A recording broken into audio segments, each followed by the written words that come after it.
I've put over 25,000 kilometers on my 2025 Tesla Model 3, and so after a year of owning this vehicle, the question I wanted to know was, have I actually saved any money owning this EV over having purchased a traditional gasoline vehicle? So in today's video, I'll take you through all of the factors to consider in this equation, including charging costs, insurance, depreciation, along with maintenance breakdowns, giving you an idea of the real cost of actually owning a Tesla. Let's jump in.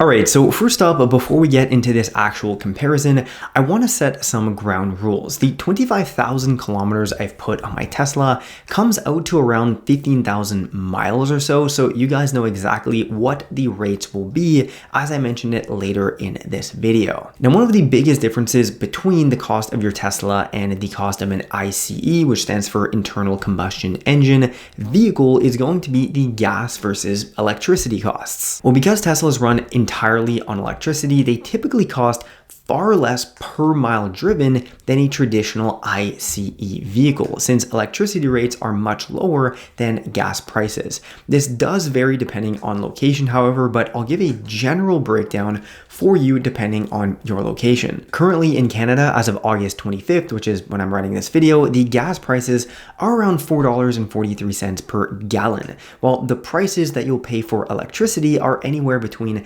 7.8 cents a kilowatt hour to around 20 cents. And this is just depending on where you live and how good the charging infrastructure is. The US is somewhat similar, with the national average gas prices clocking in at around $3.18 per gallon, while the average kilowatt hour of electricity is around 17.5 cents, but it can fall anywhere between 7 and 20 cents, just depending on location. Still, all of these national reference points are a good basis for actually figuring out how much a Tesla is going to cost you as a daily driver compared to an ICE vehicle that consumes gas. So with these values in mind, did my Tesla actually save me money when it comes to gas costs?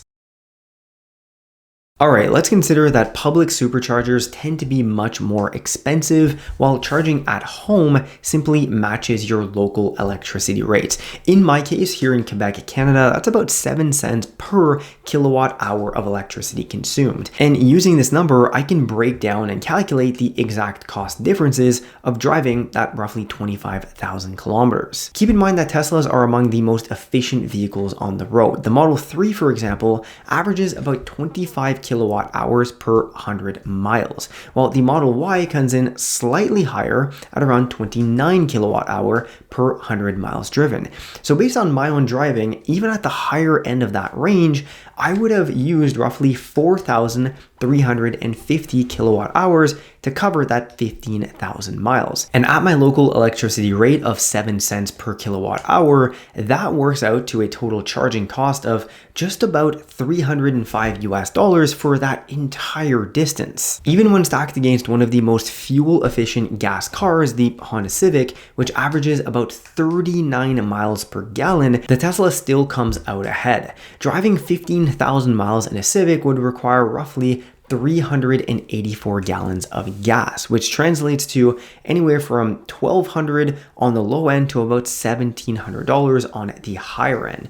Put that next to the Tesla's $305 in charging costs, and you're looking at well over $1,000 in savings, a difference that really speaks for itself. You're essentially talking about cutting well over $150 a month in fuel costs in many cases, just by switching from a gas to an electric vehicle, or Tesla in this case. But that's only part of the story. To really understand the full picture, there are other factors we need to weigh in. You guys know I've tested a lot of Tesla accessories over the years on this channel, and honestly, most of them can be very hit or miss, but Spigen, they're on a whole other level. Their lineup of Model 3 and Model Y accessories are easily some of the highest quality accessories I have ever used for my vehicles, and I've actually swapped a bunch of items on my own Amazon storefront as well for these ones because they are that good. My personal favorite, their center console trays. They have this perfect precision fit plus a soft rubber lining that just feels amazing every time you reach for something in there. I'm also obsessed with their hidden card holder that tucks right inside the lift up center armrest. It's stealthy, it gives you extra storage, and it just feels premium. And while we're talking about the center armrest, check this out. Spigen makes this super high quality armrest cover in black or white. The texture is extremely nice and the materials feel far better than anything else that I've tried from any competition. They also nailed one of the biggest pain points for Tesla owners, being the heat in the cabin. Their CryoShade sunshades are hands down some of the best that I have seen in the industry. They block the UV, they reflect the heat very well, and keep the cabin way cooler in the summer months. Oh, and this one might be the most underrated of Spigen's products, their screen cleaner. It's compact, premium built, super thick brush on one side, and a smudge remover on the other. Easily the best Tesla screen cleaner that I have found on the market. So honestly, Spigen's accessories have become my go-to, and these are products I'll be recommending long after today's collaboration. If you want the best for your Tesla, Spigen has all of these and a whole bunch of other ones to check out as well. So make sure to check out the link down below in the pinned comment of this video or description. If you're relying on superchargers instead of charging at home, the cost jumps significantly, typically between 25 cents and 35 cents per kilowatt hour. That's about 3 to 4 times higher than home charging rates you could expect.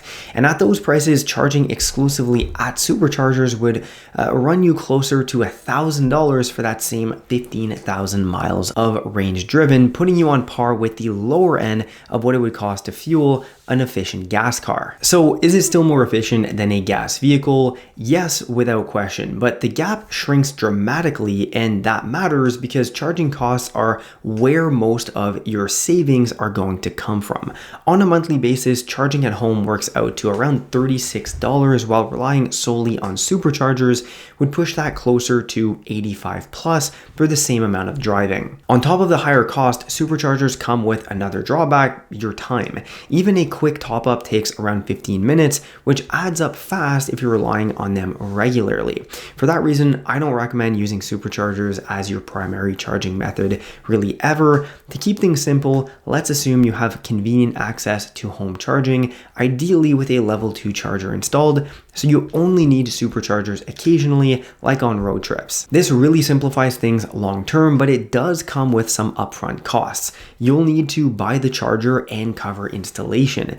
According to Tesla, installing a 240 volt outlet typically runs between $750 and $1,500, while a standard wall connector costs about $420 plus install. In my case, I was fortunate. I had an electrician friend who installed mine for around $300 total. So, $420 plus $300, about $750 still. All in, a proper installation will usually set you back somewhere between $1,500 and $2,000, depending on how complex the job is. The good news is that once a wall connector is installed, well, it is built to last essentially long term while you're keeping the vehicle. Still, it's an upfront expense though that you'll need to factor in, and it's one that traditional gas vehicles don't require, and that's quite a bit of gas. The next major expense is one that often catches new Tesla owners off guard, and depending on where you live, it can really hurt your wallet, being insurance costs. So personally, with my 2025 Tesla Model 3 standard range, I pay right around 180 Canadian dollars each month, which isn't the worst. However, it's just gone up $30 from last year for literally no reason, no claims, nothing. It went up $30 a month, which is really significant. But many other Tesla owners are shelling out, I've seen, over $300 a month. On average though, full coverage comes in at around $3,252 per year, which is right around $271 per month. And that is a really high cost compared to many other somewhat comparable gas vehicles. That being said, many other luxury sedans, like let's say a BMW or a Mercedes, could very well run you right around those same amounts each month. And really a big part of the reason is that Teslas are classified as luxury vehicles, at least in regards to insurance providers, which naturally pushes up those premiums much higher than those of a standard vehicle. And of course, insurance rates vary on a case-by-case basis, but what's clear is that Tesla insurance costs have climbed noticeably in 2025, as I just mentioned.